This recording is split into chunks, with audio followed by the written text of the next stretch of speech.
Just thought I'd do a little video while I'm on my break. Got half an hour to kill.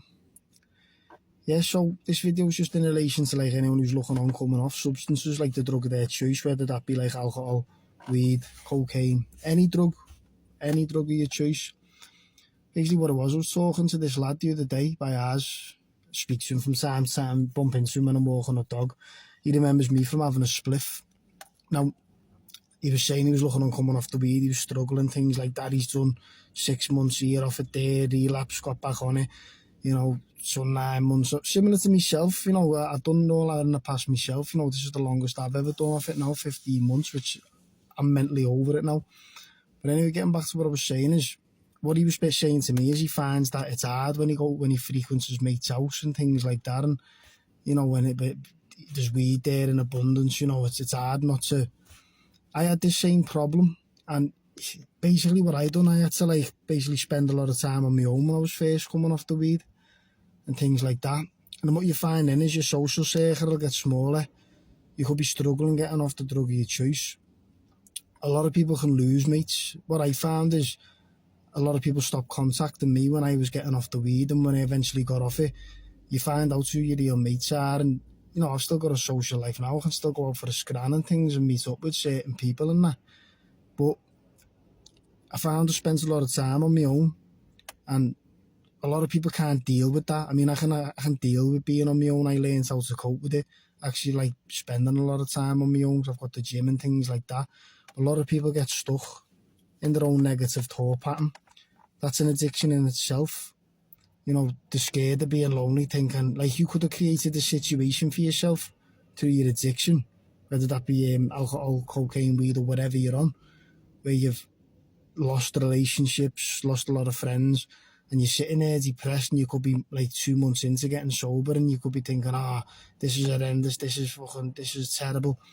You know, I'd rather be with this situation that yourself has, you know, created. You could be thinking, I'd rather be stoned in this situation, or I can deal with this better being on my own. Things do get better. Basically what I'm trying to say is I was saying to this lad, you know, you're scared of being on your own type of thing, and you've got to embrace the loneliness. You know, as you get older as well, especially like I'm in my 30s now, my early 30s, your mindset changes when you get into your 30s. It's harder, I'd say, being on your own in your 20s, depending on how strong-minded you are. You've got to learn when you're coming off a substance, which is easier said than done, to create a strong mind. You know, and when you're on your own, you think, I've got to stay in. Because when you get in your 30s, a lot of your mates have got families, kids, birds, things like that, you know, and you see each other less than you normally would when you were like in your 20s, things like that.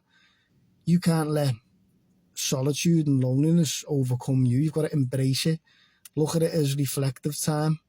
You know, don't think you can't go anywhere on your own. You can go on holiday on your own. You know, I know a lad in here where I work, no bird, no kids. He's 39.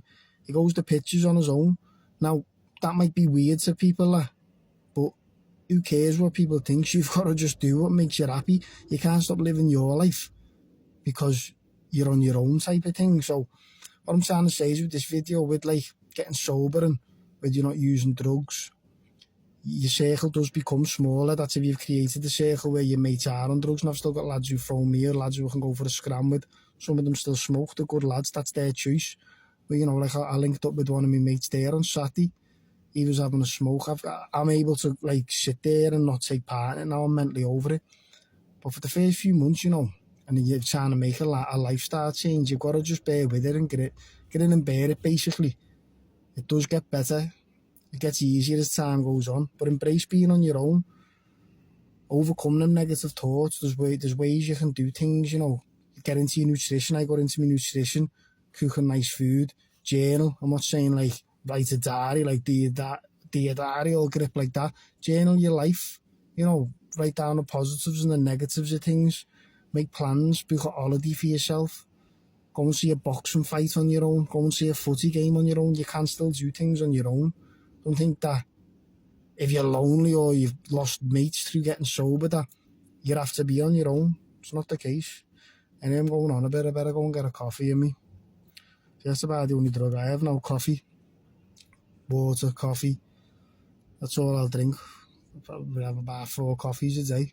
The rest of the day rest of the time on the water. But I'm happy doing that. I need a little coffee. See you in a bit anyway, ta-ra.